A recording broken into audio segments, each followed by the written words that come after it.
Happy Mother's Day to all you beautiful mothers and of course the expecting mothers. But this video is for you pregnant mamas. My name is Dr. Kara and today we are going to talk about what labor positions you should be aware of before giving birth. Now for all you mothers out there, I want you to think back to your unique birth experience. Keep pushing! Are you okay? Now, did your birth look like that? And if so, do you think that this is the optimal birthing position for your pelvis? According to Hollywood, there is only one way to push a baby out, and that is in bed, laying on your back with your feet up in the air. 68% of people who had vaginal births in the US hospital system report that they pushed their baby out laying on their backs. Interestingly, back labor isn't often a position women instinctively give birth in. Now, I have two golden rules when it comes to positions during labor. Number one, there is no one ideal position.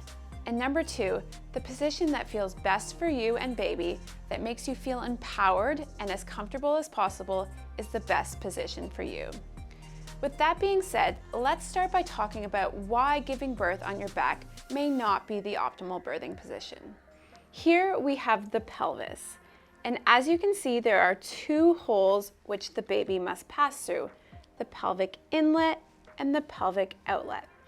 Now, in order for baby to make its way through, the sacrum and the coccyx need space to get out of the way, and laying on your back isn't the optimal position for that to happen. Also, in back labor, what we typically see is the legs are wide open, and guess what? That actually makes the pelvic outlet smaller. So try this. With your hands on your sit bones, bring your knees apart. Notice what happens. Now bring your knees together with the ankles apart, and you should notice that your sit bones are even further apart. I'm going to share 3 positions that you can use during the pushing stage of labor that allows for the optimal opening of the pelvis. So the first position is side lying, and if you have access to a peanut ball, please use it. Now, when you're laying on your side, you want to make sure that your feet are wider apart than your knees, as this will allow opening of the pelvic outlet. And in the side lying position, there's also space for your coccyx to get out of the way.